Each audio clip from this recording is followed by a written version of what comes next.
ঘড়িতে তখন রাত ৩টারও বেশি বাজে। শুনশান নীরব শপিং মলে ঘটে গেল এক বিশাল চুরির ঘটনা।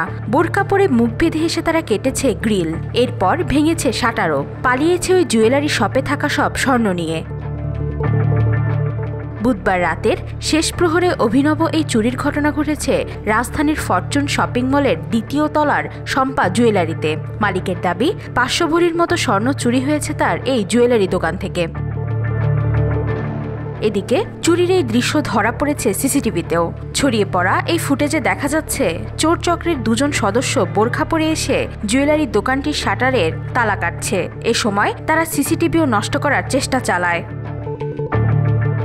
দোকান মালিক অচিন্ত কুমার বিশ্বাস জানান, প্রতিদিনের মতো রাত ৯টায় আমি দোকান বন্ধ করে বাসায় যাই। সকালের দিকে মার্কেটের দারোয়ানের মাধ্যমে খবর পেয়ে এসে দেখি আমার দোকানে কিছুই নেই।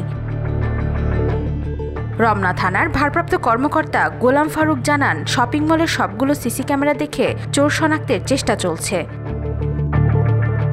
এদিকে খোদ রাজধানীতেই এমন বড় শপিং মলে চুরির ঘটনায় তাজ্জব সবাই। ঘটনার পর শপিং মল জুড়ে আতঙ্ক ছড়িয়ে পড়েছে।